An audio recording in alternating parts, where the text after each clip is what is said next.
नमस्कार, मैं हूं पुलकित नागर। वक्त हो गया है ब्रह्मास्त्र का। कहते हैं कि दिल्ली की सत्ता का रास्ता उत्तर प्रदेश के गलियारों से होकर गुजरता है।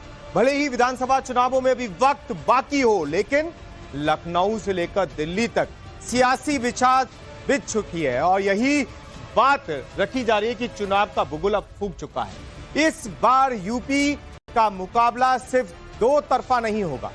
2027 की इस जंग में एक तरफ सत्ता की हैट्रिक लगाने के लिए सूबे के मुखिया का सख्त कानून व्यवस्था का दावा है, तो वहीं दूसरी तरफ विपक्ष को क्या जो पारंपरिक वोट बैंक है उसके समीकरण को छिन-भिन करने के लिए ओवैसी ने उत्तर प्रदेश की धरती पर सियासी बुगुल फूंक दिया है।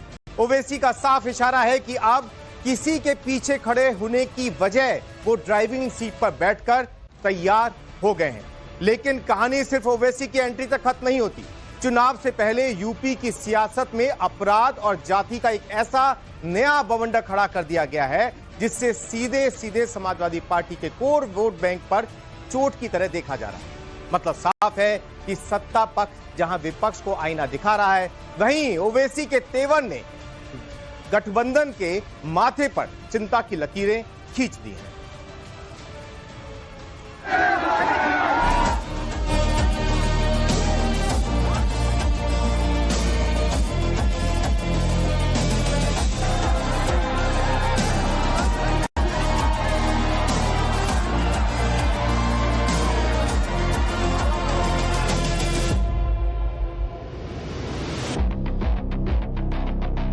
उत्तर प्रदेश यानी दिल्ली के सिंहासन का आज सबसे बड़ा रास्ता। भले ही 2027 के विधानसभा चुनाव में अभी वक्त हो, लेकिन लखनऊ से लेकर दिल्ली तक शह और मात का खेल शुरू हो चुका है।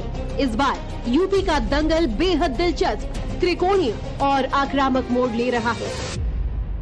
बाबा ने समझा कि प्लान ए चलेगा। प्लान ए से मतलब क्या? अयोध्या चलेगा। मगर वो चोरी और लूट पर फेल हो गया। तो बाबा ने अब क्या किया? प्लान एम निकाला, प्लान मुस्लिम। बाबा जब ए नहीं चला तो एम कहां चलेगा? मगर बाबा अब चलेगा MIM चलेगा उत्तर प्रदेश में इंशाअल्लाह ताला।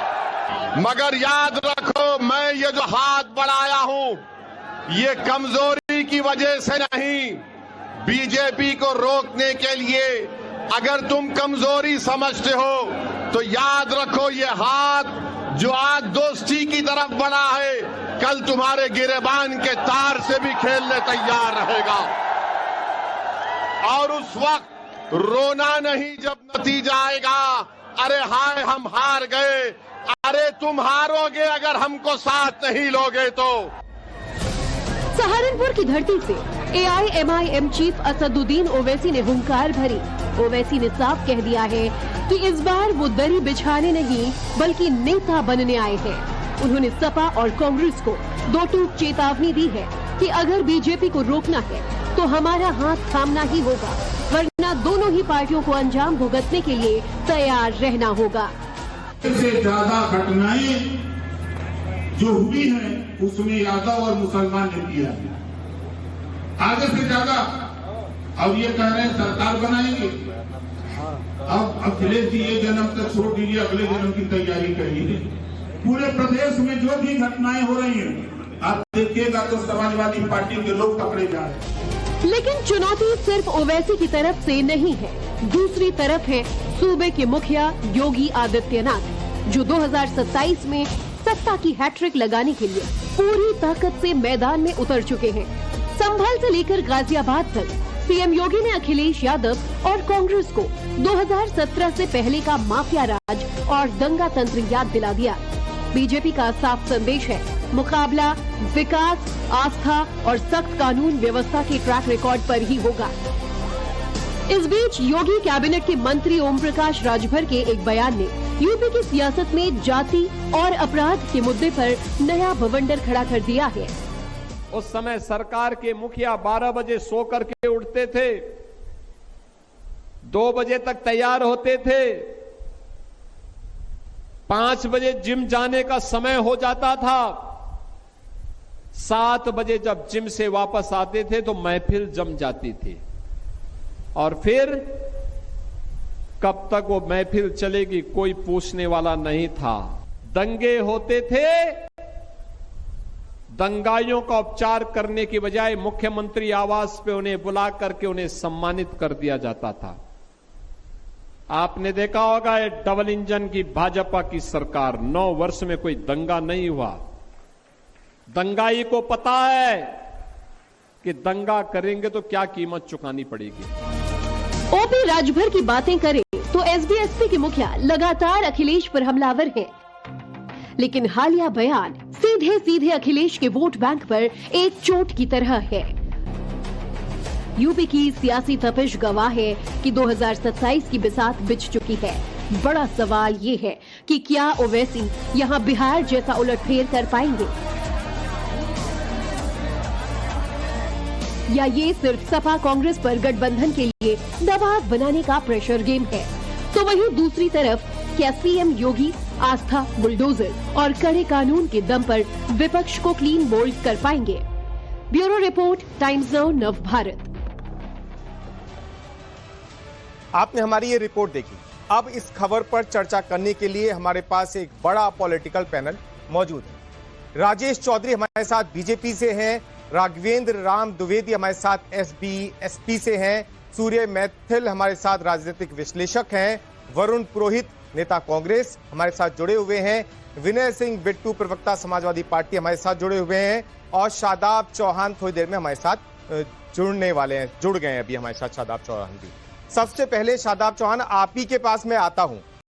ओवैसी जो ये बात कह रहे हैं वो क्या मतलब सिर्फ कांग्रेस को ऑफर दे रहे हैं, या फिर एक प्रेशर पॉलिटिक्स भी कर रहे हैं कि कांग्रेस और समाजवादी पार्टी आपको यहां पे सीट दे दे? ये सवाल इसलिए अहम हो जाता है कि ओवैसी ने ठीक यही ऑफर बिहार विधानसभा चुनावों में तेजस्वी यादव को भी दिया था, जिन्होंने स्वीकार नहीं किया। तो अब यही ऑफर देकर प्रेशर प्रैक्टिस की जा रही है क्या? नहीं, कोई प्रेशर पॉलिटिक्स करना हमारा लक्ष्य नहीं है। हमारा लक्ष्य ये है कि भारतीय जनता पार्टी की सरकार ना बने, योगी जी दोबारा मुख्यमंत्री ना बने, सेकुलर वोटों का बंटवारा ना हो, लेकिन साथ ही साथ मुसलमानों की भी राजनीतिक हिस्सेदारी सुनिश्चित हो।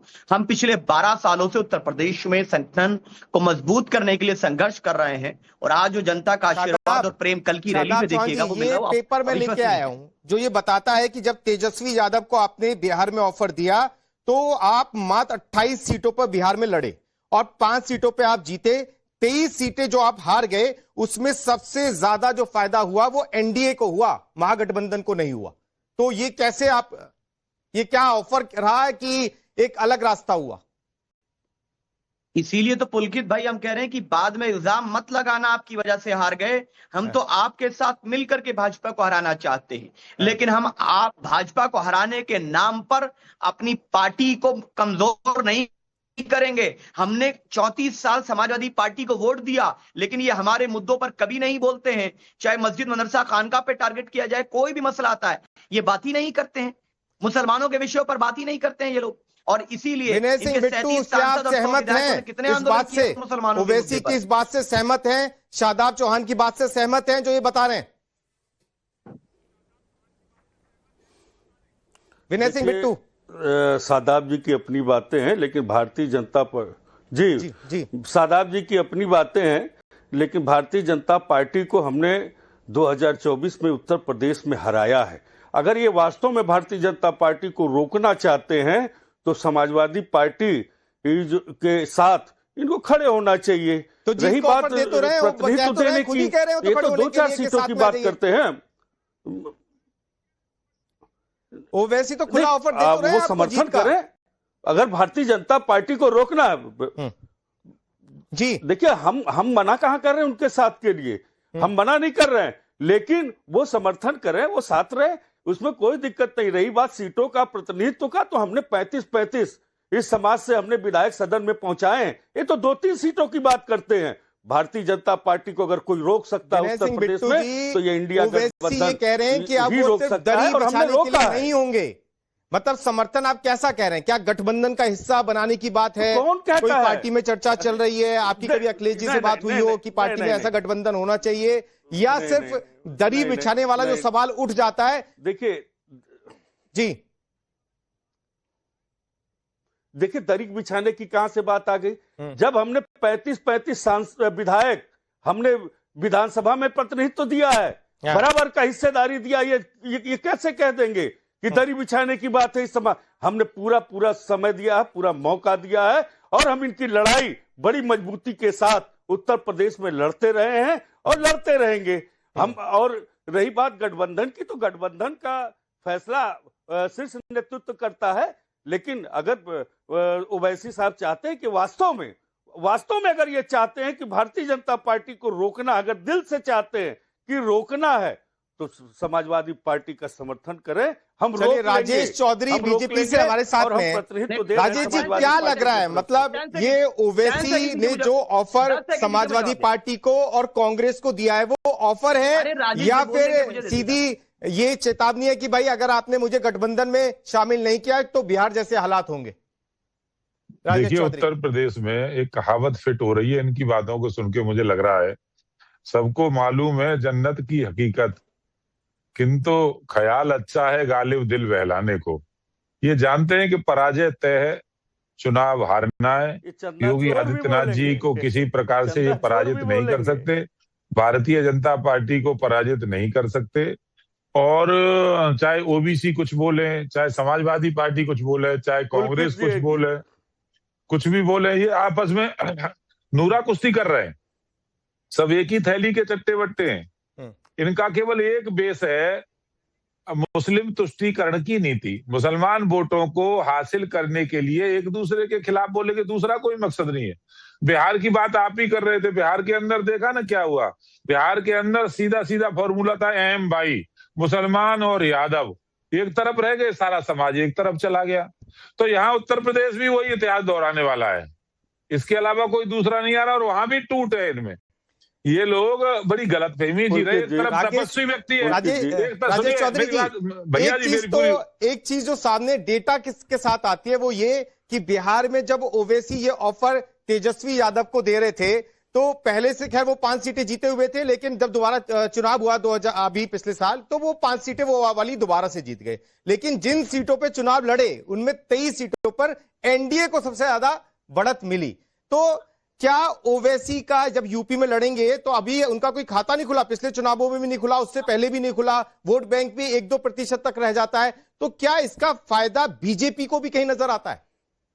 नागर साहब, मुझे लगता है ओबीसी चुनाव लड़े होंगे वहां पर। बिहार में कुछ सीटों में कितना बता रहे हैं आप?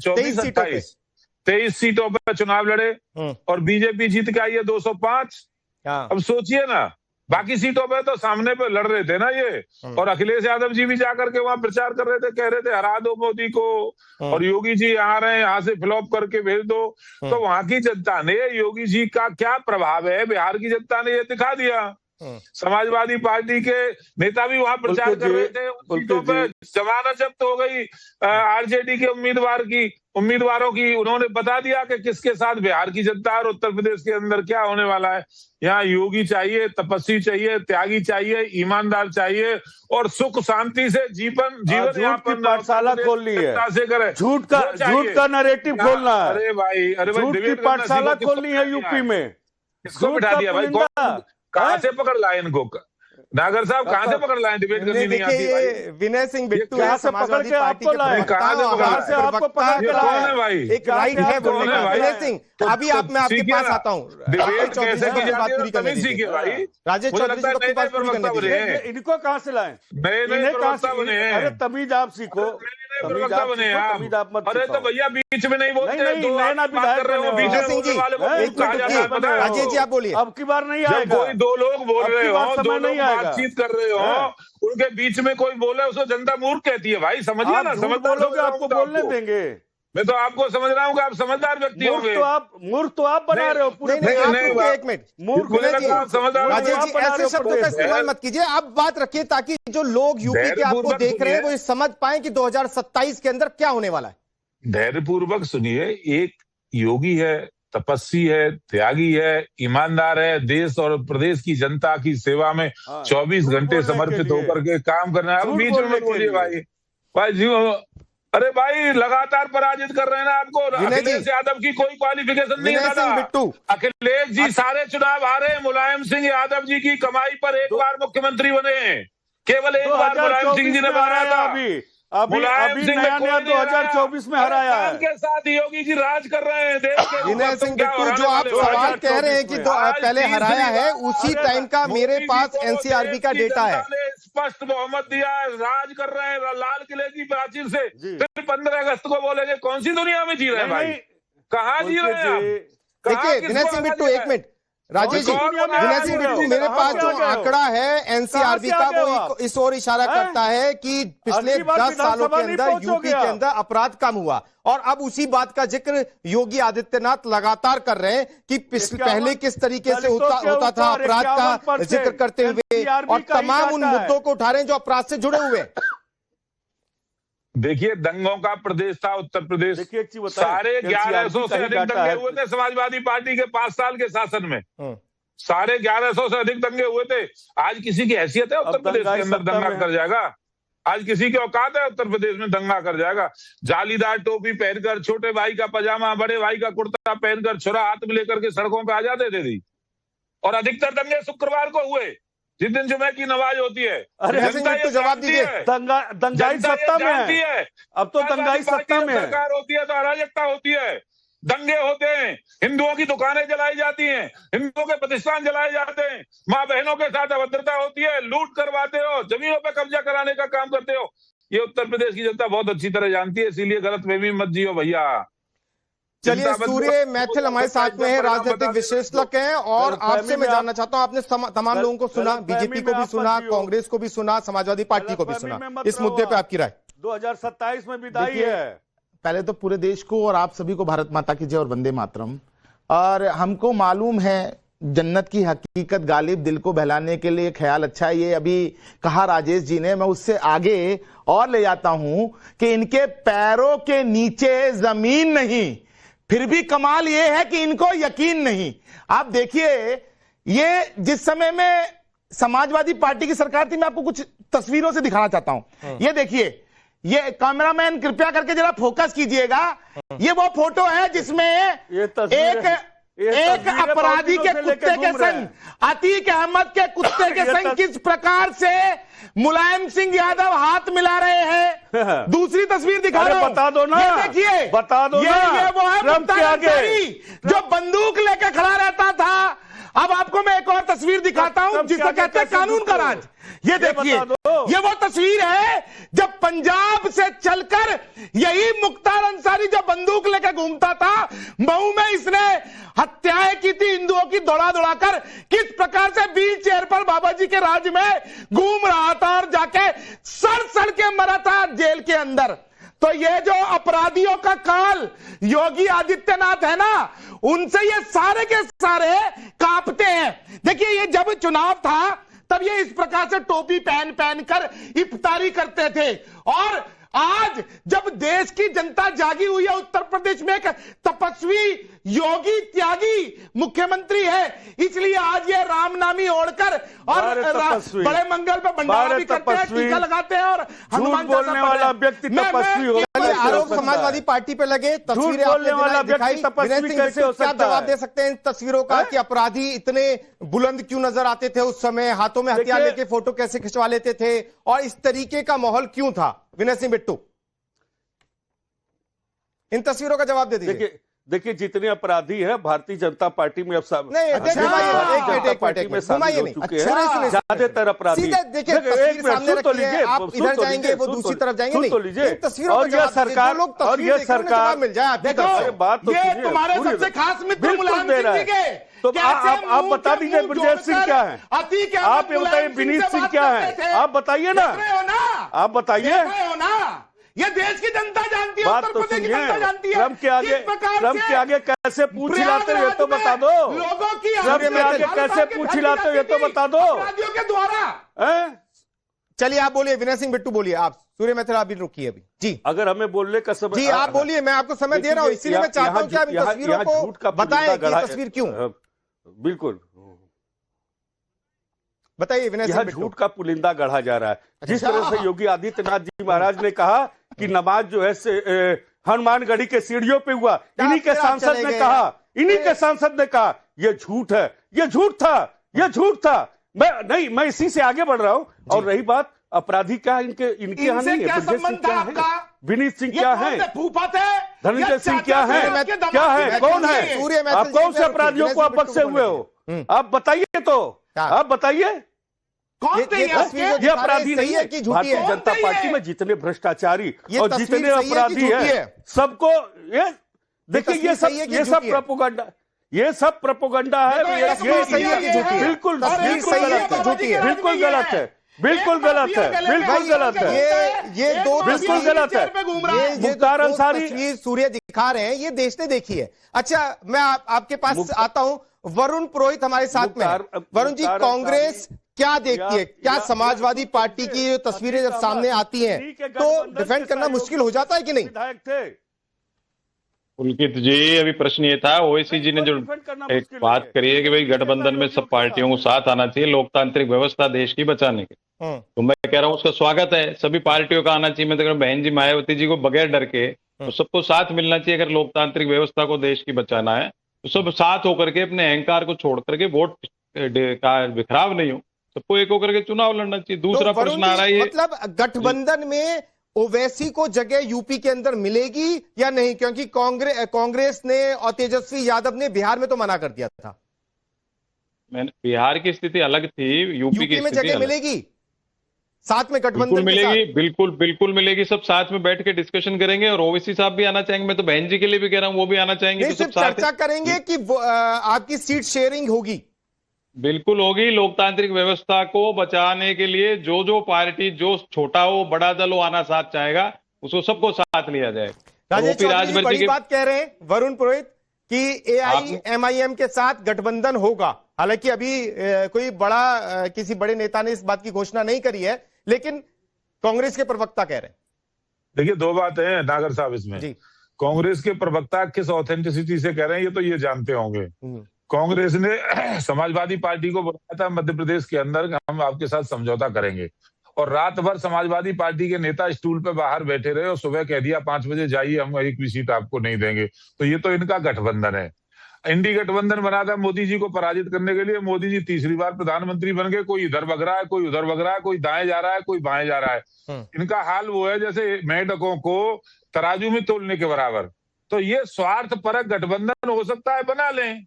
हो सकता है स्वार्थवश योगी जी को और भारतीय जनता पार्टी को डिफीट देने के लिए एक हो जाए, पर ये उत्तर प्रदेश की जनता ये सब जानती है, कहाँ इसका भला है, कहाँ उसका भला नहीं है। वो जानती है अराजकता, उन्होंने देखी। अभी देख रहे थे ना, मैथिल साहब दिखा रहे थे फोटो, जिन माफिया से थर्राते थे लोग, उन माफियाओं से मुख्यमंत्री हाथ मिलाते थे, वो भी कुत्ते से। अब सोचिए क्या हालत रही होगी कानून व्यवस्था की, क्या स्थिति होगी। मुख्तार अंसारी मऊ के अंदर दंगों में खुली जीप में जब कर्फ्यू लगा था, तो नहीं बताया ना कर्फ्यू में, ये तो बता दो आप, ट्रंप के आगे कैसे तुम मिलाते हैं? वरुण जी बोलिए, आप बोलना चाह रहे हैं, बोलिए वरुण जी। मैं कह रहा हूँ पुलकित जी, आपने देखा होगा सारी डिबेट में उत्तर प्रदेश की पुरानी फोटो है, ये फोटो है। अरे भाई, आपने 9-10 साल में क्या विकास किया, उस पर चुनाव लड़ो। हिंदू मुस्लिम ये वो, अब फिर अभी आप क्या कह रहे थे बीच में बोलने वाले को? नहीं, क्या बोल रहे थे बीच में बोलने वाले को? क्या बोल रहे थे बीच में? नहीं, मेरे बीच में नहीं बोलोगे, मेरे बीच में नहीं बोलोगे। पुलकित जी मना करिए आप इनको। नहीं, ये गलत है, ये गलत। बीच में नहीं बोलना। ये इस तरीके से चुनाव जीतना चाहते हो, इस तरीके से अराजकता से चुनाव जीतना चाहते हो, दूसरे को बोलने नहीं दोगे। का अपराधी नजर आता है। पुलकित जी ऐसे क्या डिबेट करा रहे हो यार, आप टाइम वेस्ट कराते हो उन लोगों के साथ। दूसरे को ये भी क्या बोल रहे थे आप उनको, दूसरों को अपराधी कहाँ बीच में बोलने वाला क्या होता है? अरे भाई, ये अपराधी कहाँ है? नहीं, ये गलत मैं नहीं करूंगा। राजेश जी, वरुण जी आप अपनी बात पूरी कीजिए। राजेश जी, वरुण जी बोलिए। देखिए, दोनों तस्वीर दिखा रहे हैं, उस समय की भी दिखा रहे हैं, और जो विकास पे आप सवाल उठा रहे हैं उसकी भी तस्वीर दिखा रहे हैं। मैं कह रहा हूँ विकास पे चुनाव लड़ो, आपने विकास किया है तो दूसरी पार्टी ने क्या किया क्या नहीं किया वो अपने परिणाम भुगत रही है। आपने अगर चुनाव जीतना है और विकास किया है तो उस पर जीतो। 20 साल पहले क्या फोटो थी? अगर एनसीआरबी के डेटा ये कहेंगे कि 10 साल के अंदर यूपी के अंदर क्राइम रेट कम हुआ तो वो तो चुनावी मुद्दा बनेगा ना। वो तो बताएंगे कि भैया एनसीआरबी के डेटा ये कह रहा है। डेटा एनसीआरबी का ये भी कहता है सबसे ज्यादा क्राइम अगेंस्ट वुमेन हुआ है उत्तर प्रदेश में, सबसे ज्यादा महिलाएं गायब हुई है मध्य प्रदेश, गुजरात और उत्तर प्रदेश में। आप देख लीजिए, बेकार बात नहीं, मैं झूठ नहीं बोलता हूँ। आप एनसीआरबी का डेटा देख के करिए बात। उत्तर प्रदेश बीच में कमेंट करने की जरूरत नहीं है। 2016 की अपेक्षा में 89। अरे भाई 10 साल की बात कर रहे हो आप, देखो एनसीआरबी का डाटा। भाई पुलकित जी दिस इज रॉन्ग। ये आप डिबेट करा रहे हो कि तमाशा करा रहे हो? कम हुई है। वरुण जी आप बोलिए ना, अपनी बात रखिए। नहीं क्या तरीका है बीच बीच में बुलवा रहे हो? आप बोलिए बोलिए, क्या बोल रहे हैं? नहीं अभी आपको बोला ना एनसीआरबी का डेटा, आप निकाल लो 10 साल का। मैं गलत बोल रहा हूँ क्या? मेरे पास है महिलाओं के प्रति जो कितनी महिलाएं गायब हुई देश में कम हुआ है। कितनी महिलाएं गायब हुई देश में? कितनी हुई आप बताइए। आप सवाल उठा रहे हैं। सबसे ज्यादा टॉप पे कौन है? मध्य प्रदेश, जहाँ इनकी सरकार है। नंबर 2 पे गुजरात, फिर उत्तर प्रदेश। मैं गलत कह रहा हूँ आपकी बात? यूपी तक बात हो रही है अभी। आज लखनऊ में क्या हुआ? लखनऊ में 4 साल की बच्ची के साथ कांड हो रहा है। आप ही दिखा रहे हो किस किस हो रहा है। योगी आदित्यनाथ का डर होता तो किसी की हिम्मत होती क्या किसी बच्ची के हाथ लगा ले? डर वर कुछ नहीं, खाली प्रोपोगंडा, हल्ला मचाना, दूसरे को बोलने नहीं देना। और दूसरा बीच में बोल रहा है तो उसको क्या क्या संज्ञाएं दे रहे थे और दूसरे के बीच में बोलेंगे। ये संज्ञाएं खुद पे लागू करो। मैं तो नहीं बोल रहा था किसी के बीच में। पहले खुद का तो संयम रखोगे नहीं रखोगे? आप चुनाव ऐसे नहीं जीत पाओगे अराजक तत्व बन के। दूसरे की बात सुनो आप पहले। अरे यार आप अलग ही अपनी पंचायती कर रहे हो बैठ के वहां से। नहीं बताइए ना। गलत बात नहीं, गलत आचरण नहीं। यहाँ पे हमारे साथ में और हैं, उनसे भी बात कर लेते हैं। राजभर जिस तरीके से कह रहे हैं, यानी कि वो अपराध, क्योंकि अब बात अपराध की चल रही है, वो यादवों को जोड़ रहे हैं और मुस्लिम समाज को जोड़ रहे हैं कि एक डेटा वो सामने लेके आए जो कह रहे हैं कि इनकी भागीदारी ज्यादा रही। ऐसा क्यों कह रहे हैं? नागर जी, मैं पिछले 25-30 मिनट से इंतजार कर रहा हूं। मुझे लग रहा है कि आपके स्क्रीन पे मैं दिख ही नहीं पा रहा। नहीं, आप दिख रहे हैं और पूरा देश आपको देख रहा है। मैं इसलिए आपके पास आया कि मुद्दा आपसे जुड़ गया। तो देखिए, राजभर जी जो कहते हैं वो डंके की चोट पे कहते हैं। 2017 के चुनाव में यूपी के 2 लड़के आए थे, 47 सीट पाए थे। और जैसा कि अभी आपके ब्रह्मास्त्र में ये कहा जा रहा है कि ओवैसी भी जुड़ेंगे, तो जब 3 लोग जुड़ जाएंगे तो 27 सीट पर सिमट जाएंगे। हमारे पार्टी के राष्ट्रीय अध्यक्ष ने गलत क्या कहा? कोई भी मामला हो, हत्या हो, बलात्कार हो, लूट हो, डकैती हो, आखिर उसमें यादव ही क्यों आता है? उसमें मुस्लिम ही क्यों आता है? एक मिनट सुनिए, जो राजभर डेटा का हवाला दे रहे हैं वो 2026 में जनवरी से अप्रैल तक का दे रहे हैं। मैं ये जानना चाहता हूं कि सरकार तो आप ही लोगों की है ना। ये डेटा अगर आ रहा है तो क्राइम बढ़ा क्यों? आज आप ये कह दें कि यादवों ने किया या मुस्लिम समाज ने किया, ये नौबत आई क्यों? सरकार तो आपकी है, लॉ एंड ऑर्डर आपके हाथ में। बिल्कुल नागर जी, लॉ एंड ऑर्डर सरकार हमारी है, लॉ एंड ऑर्डर महाराज जी के हाथ में है। आप पिछली सरकारों की तुलना अगर आज के एनडीए और योगी जी की सरकार से करेंगे तो यही पश्चिमी उत्तर प्रदेश जलता था और सैफई में नाच होता था। वो उत्तर प्रदेश नहीं है। हाँ, ये है कि अपराध बहुत कम हुए। हम अपराध बंद नहीं कर सकते, रोक नहीं सकते। कोई भी सरकार राजभर ने जो बात कही, 2 लोगों को जोड़ दिया, यादवों को और मुस्लिम को, ये क्यों जोड़ा? मैं ये जानना चाहता हूं। अगर उन्होंने अपराध किया तो कैसे हो गया? उत्तर प्रदेश में यही अपराधी हैं। इनके आगे अब अंधेरा छा गया है। अब इनको लग रहा है कि हमारी सरकार कभी आएगी नहीं तो क्या करें? लूट करें, छिनौती करें, हत्या करें, बलात्कार करें। इनके आगे कोई ऑप्शन भी तो नहीं है। इनका मुखिया जब विदेश भाग जा रहा है, जब चुनाव के समय इनका मुखिया विदेश भाग जा रहा है तो इनके पार्टी के नेता क्या करेंगे? और इनको यह पता है कि योगी जी की सरकार है, योगी जी बुलडोजर लेके खड़े हैं। अगर ऐसा आप करेंगे तो उसके बाद क्या होगा, यह भी उनको पता है। तो ये एक कहावत है ना, मीठा मीठा गप गप थू, तीखा तीखा थू। तो ये भारतीय जनता पार्टी और एनडीए सरकार को बदनाम करने के लिए आए दिन इस तरह का कांड कर रहे हैं। और जी जवाब दीजिए। मेरा सवाल पूरा सीधा है कि अगर राजभाई ये आरोप लगाते हैं तो सिर्फ 2 लोगों पे आरोप क्यों? सरकार पे भी तो सवाल उठेंगे ना कि इन्होंने अपराध कैसे कर लिया। सरकार के पार्ट है राजभर साहब, तो वो भी जिम्मेदार है। मैं तो कह रहा हूँ स्वागत करेंगे, अभिनंदन करेंगे राजभर जी का। ये सवर्णों के खिलाफ भी बोल दें, ब्राह्मणों के खिलाफ भी बोल दें, और ये बहुत अच्छी बात रहेगी। दूसरी, चोरी चकारी की बात करें, राम मंदिर में कितने डाके चोरी हो रहे, पूरा देश देख रहा है मंदिरों में क्या क्या हो रहा है। तो आप ये बात तो करो ही मत कि भाई विपक्ष कुछ कर रहा है। आपके हाथ में सत्ता है, आप लूट नहीं जाना है, अभी डिबेट को यूपी पे रखना है। यूपी की बात कर रहा हूँ, श्री राम नहीं तो मंदिर सिर्फ उत्तर यूपी प्रदेश की में। बात करनी है, पूरे देश की बात करनी है आपने। मंदिर केवल यूपी में ही है क्या? बीच में नहीं बोलना। और अपराधियों को जेल में भी ठूस दिया गया है, रिकवरी भी हुई है। डिबेट का अपराध मत करो, डिबेट में अपराध मत करो। जवाब देने चाहिए। डिबेट में अपराध अच्छी बात नहीं होती, अच्छे संस्कार नहीं होते ये। वरुण जी मैं कह रहा हूँ मंदिर, मैं कह रहा हूँ ये सत्ता के क्या बीच में बदतमीजी नहीं करनी। सत्ता के दलाल हैं, ये बीच बीच में बोलते हैं। विनय जी और सूर्य जी, आप एक मिनट रुकिए। प्रवक्ता बनने आप बोले, वरुण जी बोले। भाजपा से मैं ये कह रहा हूँ कि मंदिर की जो मंदिर में चोरियां हो रही हैं, सब जगह, राजस्थान में भी हुई हैं, बुटाटी से लेके सब जगह, सबके जो प्रकरण आ रहे हैं वो इन्हीं की सत्ता में आ रहे हैं। विपक्ष की तो सत्ता है नहीं और जनता इसको देख रही है। जिन्होंने चढ़ावा चढ़ाया भगवान की श्रद्धा का, उस श्रद्धा की कैसे ये चोरी कर रहे हैं, आज तो को कैसे लूट खसोट के खा रहे हैं, किस तरह से इन्होंने, जैसे राक्षसी राज हो गया हो देश के अंदर। बच्चों की सुन नहीं रहे, इसमें कांग्रेस बीजेपी क्या करेगी? नीट के बच्चों की परीक्षाएं, कितनी परीक्षाओं के बच्चों को सड़क पे आ रहे हैं। सूर्य मैथिल जी जवाब सारे ही बता रहा हूं। देखिए वरुण पुरोहित जी ना वही बात करते हैं, मीठा मीठा गपगप और कड़वा कड़वा थू थू। इनसे कोई पूछे अगर कि 40 लगातार जो पेपर लीक हुए थे राजस्थान में गहलोत सरकार पे, तब इनके मुंह में दही जम जाएगा, इनके पैरों को लकवा मार जाएगा। इनसे अगर पूछे तिरुपति बालाजी में जिस प्रकार से चर्बी मिलाकर प्रसाद दिया गया था, उसमें कुछ बोलोगे आवाज बंद हो जाएगी। पद्मनाभन मंदिर के अंदर सोना चुराया गया था, उसके अलावा सबरीमला के अंदर 19 किलो सोना गायब हुआ, उस पर आवाज नहीं आएगी। वहां तो भाजपा की सरकार है ना भाई। यहां जब उत्तर प्रदेश में ऐसा प्रकरण आया तो भैया बाबा जी की सरकार ने त्वरित कार्य करते हुए 8 अपराधी अरेस्ट किए, रिकवरी हुई, एसआईटी बनी, एफआईआर हुई। आप बताइए ना, जिन मंदिरों के मैंने नाम लिए हैं उनमें क्या कार्रवाई हुई है? कोई कार्रवाई नहीं हुई। और अब दूसरी बात, आप देखिए डेटा की बात कर रहे थे एनसीआरबी के, मैं एक एनसीआरबी का डेटा और देता हूं। 2026 में एससी अपराध, शेड्यूल कास्ट के ऊपर जो अपराध हुए उसमें 4741 में से 2160 यादव थे और 1983 मुस्लिम। मतलब जिस पीडीए का बार बार झुंझुना बजाते हैं अखिलेश यादव समाजवादी पार्टी, उस पीडीए के जो दलित है उस पर सबसे ज्यादा आघात करने का काम कोई करता है तो यही यादव और मुस्लिम करते हैं। जिनको की लेके अखिलेश यादव चलते हैं उनको फ्री छूट दे रखी है, जाओ किसी दलित की बेटी का बलात्कार करना है करो, किसी की हत्या करनी है करो, किसी की जमीन कब्जानी है कब्जाओ। लेकिन बाबा जी का बुलडोजर जब चलता है तो यही जो बैठे हैं ना, ये तीनों, ये दोनों, ये बौखलाने लगते हैं, गुड़गुड़ाने लगते हैं। आवाज नहीं आएगी इन लोगों के ऊपर बिल्कुल भी। चलिए सुरेश जी सही है। विनय सिंह बिट्टू जी, मैं आपसे ये जानना चाहता हूं कि राजभर पीडीए की फॉर्म बदल दे रहे हैं। वो कह रहे हैं कि पीडीए का मतलब पीट देगा अहीर। तो कहीं समाजवादी पार्टी का जो पीडीए का फॉर्मूला है उसे चोट मारने की कोशिश हो रही है क्या?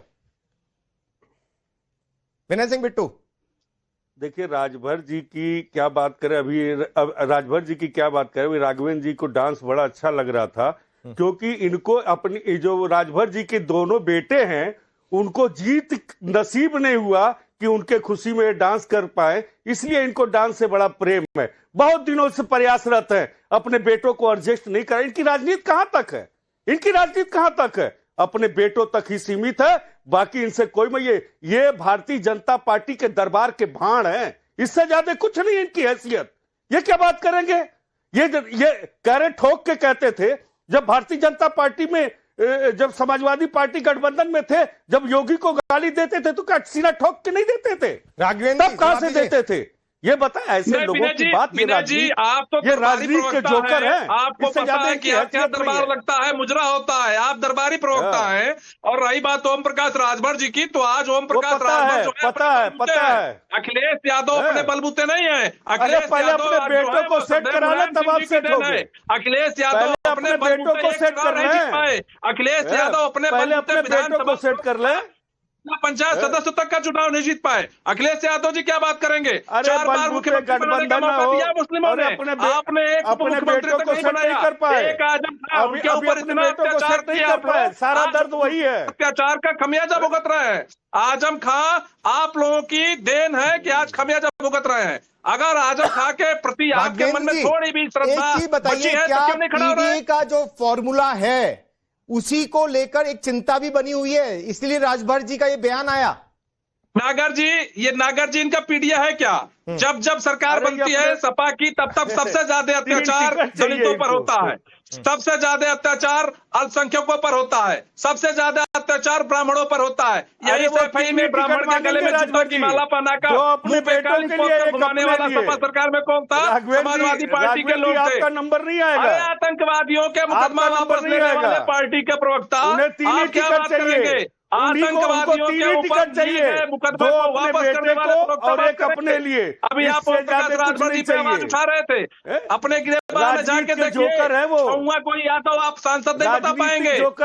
विनय सिंह बिट्टू, ये बताइए कि पीडीए की परिभाषा बदल दी है, राजभर उसी पीडीए के ऊपर आपको घुमा के घेर रहे हैं। अरे उनके बदलने तो कहीं लग रहा है कि चुनाव में अगर ये मुद्दा उठता है कि पीडीए की फॉर्म क्या है और राजभर जिस तरीके का आरोप लगा रहे हैं, तो समाजवादी पार्टी के लिए दिक्कत होगी। राजभर की बात को कोई सीरियस भी लेता है?